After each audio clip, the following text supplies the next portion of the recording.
എല്ലാവർക്കും എൻ്റെ ഇന്നത്തെ പുതിയൊരു വീഡിയോയിലേക്ക് സ്വാഗതം. ഇത് വിഷുവിൻ്റെ അന്ന് എടുത്തു വെച്ച ഒരു വീഡിയോ. ഞാൻ കുറേ ദിവസം പനിയും വയറുവേദനയെല്ലാം ആയിട്ട് പുറത്തൊന്നും ഇറങ്ങിയില്ലേ. അപ്പം ഞാൻ വിചാരിച്ച് ഒന്ന് പുറത്തിറങ്ങി നോക്കട്ടെ, മാങ്ങക്കെല്ലാം മധുരം വെച്ചിക്കോ നോക്കാലും, മാങ്ങ വീഴുന്നുണ്ടോയെന്നോ. വീകലിപ്പോൾ കുറേ ആയി വീകാൻ തുടങ്ങിയിട്ട് ബാടി പോവും, അങ്ങനെയെല്ലാം വീകലുണ്ട്. മധുരം വെച്ചിക്കോ നോക്കട്ടെ എന്നെല്ലാം വിചാരിച്ച് ഇറങ്ങി നോക്കിയാൽ നോക്കുമ്പോൾ ഈ തേങ്ങയൊന്നും കണി കാണാൻ കിട്ടലില്ല. കാരണം തേങ്ങ അണ്ടിയും അടക്കയും എല്ലാം പെറുക്കി കൊണ്ടുപോയിക്കളി. വിഷു ആയതുകൊണ്ട് ഓരോരേതായ തിരക്കിലായതുകൊണ്ടാണ് ഇതെല്ലാം ഇവിടെ ബാക്കിയായത്. അങ്ങനെ ഞാൻ തേങ്ങയെല്ലാം എടുത്തതിൽ വാരി കൂട്ടി വെച്ച് അണ്ടിയൊന്നും പറിക്കുമെന്ന് നിൽക്കില്ല. ഇതൊന്നും നമ്മളെ സ്ഥലമല്ല, എന്നാലും എൻ്റെ പുരേൻ്റെ അടുത്ത് ഒരു 1-2 ഏക്കർ പറമ്പുണ്ട് പുറത്തുള്ള പോലത്. നമ്മൾ അടക്ക എടുത്താലും തേങ്ങ എടുത്താലും മാങ്ങ എടുത്താലും ഒന്നും പ്രശ്നമില്ല. ചോദിച്ചിട്ട് എടുത്താൽ അത് കുഴപ്പമില്ല. നമ്മളെന്താക്കൂ, എല്ലാം പെറുക്കി എടുത്തതിൽ വെച്ചിട്ട് എൻ്റെ ഉടമ വരുമ്പം കൊടുക്കും. അതിൽ രാവിലെ ഞാൻ എണീച്ച് നോക്കുമ്പോഴത്തേക്കുണ്ടാവും ഇരട്ടത്തോട്ടം വന്നിട്ട് തേങ്ങ പെറുക്കി പോകുന്നുണ്ടാവും, അണ്ടി എടുത്ത് പോകുന്നുണ്ടാവും. പിന്നെ ഒന്നും പറയാൻ കഴിയില്ല, ഓല് കൊണ്ടുപോട്ടെ എന്ന് വിചാരിക്കും. ഇതിപ്പോൾ 2 ദിവസം വിഷു ആയതുകൊണ്ട് തേങ്ങ അണ്ടിയെല്ലാം ഇവിടെ ബാക്കിയായി പോയതാണ്. പിന്നെ എപ്പെങ്കിലും തെങ്ങുമെന്ന് വീഴുന്ന ആ സമയത്ത് ഉച്ചക്കെല്ലാം ഒരു കാറ്റടിക്കുമ്പോൾ ഒരു തേങ്ങ പോകുമല്ലോ, ആ സമയത്ത് നമുക്ക് പെറുക്കി കൊണ്ടാക്കാൻ പറ്റും. അപ്പം ഉടമ വന്നാൽ അങ്ങ് കൊടുക്കും. അങ്ങനെ ഞാൻ കണ്ട നിറച്ചൊന്ന് ചുറ്റിക്കറങ്ങി. മാഷാ അല്ലാ, ഒരു 10-20 മാങ്ങലുണ്ട്. മാങ്ങ ഉണ്ടായിക്ക്, നാട്ടുമാങ്ങയുണ്ട്, മറ്റേ വലിയ മാങ്ങയുണ്ട്, എല്ലാ മാങ്ങയും ഉണ്ടായിക്കുണ്ട്. ഒരുപാട് തന്നെ ഒരുപാട് മാങ്ങ. ഇത് ഉണ്ടായി എനിക്ക് തോന്നുന്നത് ഇക്കൊല്ലം മാവ് പൂത്തതുപോലെ എൻ്റെ ഒരു ഓർമ്മയിൽ മാവ് പൂത്തിക്കില്ല. അങ്ങനെ തന്നെ ഉണ്ടാവുകയും ചെയ്തക്ക്, അങ്ങനെ തന്നെ തൊഴിഞ്ഞു പോവുകയും ചെയ്തക്ക്. ഇനി ഒരു 10% മാങ്ങിയാൽ ബാക്കിയുള്ളൂ. ബാക്കിയെല്ലാം തൊഴിഞ്ഞു പോയിട്ടു ബാടി വീണിട്ടെല്ലാം കഴിഞ്ഞു പോയി. ഇവിടെ എല്ലാം വെറും കാട് എന്ന് പറഞ്ഞാൽ മനുഷ്യൻ പെരിയ പോകാത്ത സ്ഥലമായതല്ല. ഇപ്പം പന്നി അയിലക്കൂടെല്ലാം, പന്നീൻ്റെ എല്ലാം റൂട്ടായിക്ക്.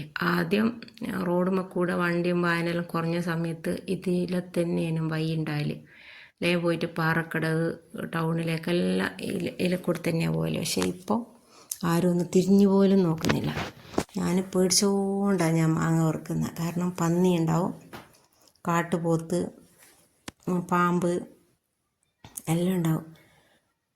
ഈ പുരേൻ്റെ കുറേ ദൂരം 2 ഏക്കറാന്നെല്ലാം പറയാം, ഒരുപാട് ദൂരമാവല്ലോ. അത്രയും ദൂരം വന്നിട്ടാണ് ഞാൻ മാങ്ങയെല്ലാം പെറുക്കുന്നത്. ഇത് കളറ് കണ്ടിട്ട് പെറുക്കി കൊണ്ടുപോകാമെന്നല്ലാണ്ട് ഇതെനിക്ക് 1-2 തിന്നാൻ പറ്റും, ഒരുപാടൊന്നും തിന്നാൻ പറ്റില്ല. കാരണം വയറ് ശരിയായിക്കില്ലല്ലോ. അപ്പോൾ അങ്ങനെയൊക്കെയാണ് കാര്യങ്ങളെ കിടപ്പ്. പണ്ട് മാങ്ങ പഴുത്ത മാങ്ങ ഉണ്ട് ഇന്നേടത്തിലെന്ന് പറഞ്ഞാൽ അവിടെ പോയി പാർത്ത് രാവിലെ എണീച്ച് 5 മണിക്ക് എണീച്ച് പോകും മാങ്ങ പെറുക്കുമ്പോൾ. ഇപ്പം ചെറിയ മക്കൾക്ക് വരെ മാങ്ങയും വേണ്ട, ഒന്നും വേണ്ട. പിന്നെ ഞാൻ എല്ലായിടെയും കറങ്ങി അത്രയും ദൂരെ നമ്മളെ പുര നിൽക്കുന്നത്.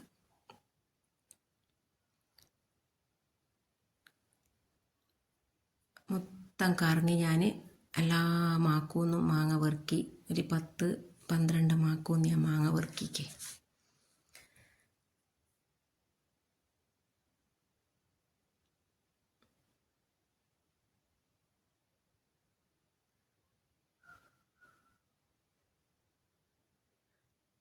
ഞാൻ ആ കാണിക്കുന്ന മാവുമ്മലെല്ലാം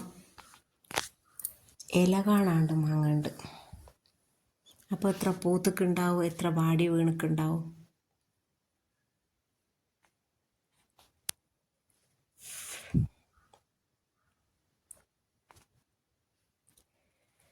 അപ്പോൾ മാങ്ങയെല്ലാം പെറുക്കി, തേങ്ങയെല്ലാം പെറുക്കി. അണ്ടി പെറുക്കുമെന്ന് നിൽക്കില്ല. ഞാൻ വിചാരിച്ച് അണ്ടിയുള്ള പോലെ തന്നെ പെറുക്കിക്കോട്ടെ, എപ്പം പെറുക്കുന്ന പോലെ പെറുക്കിക്കോട്ടെ, നമ്മൾ പെറുക്കിയിട്ട് വലിക്കൊരു ബുദ്ധിമുട്ട് വേണ്ടാന്ന് വിചാരിച്ച് മാങ്ങയെല്ലാം പെറുക്കിയിട്ട് ഞാനിങ്ങ് പോന്നു.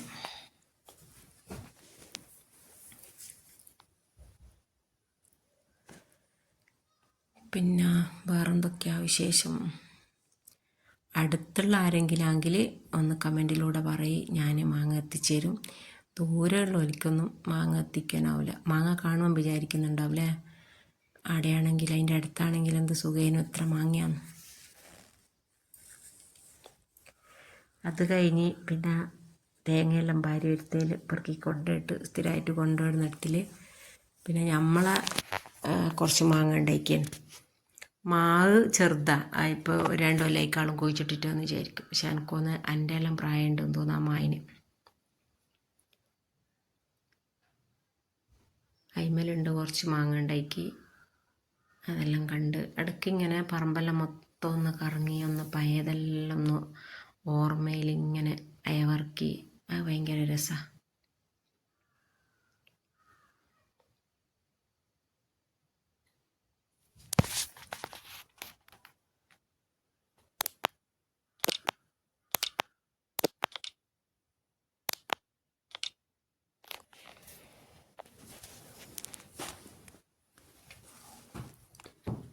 അങ്ങനെയൊക്കെയാണ് കാര്യങ്ങളൊക്കെ കിടപ്പ്.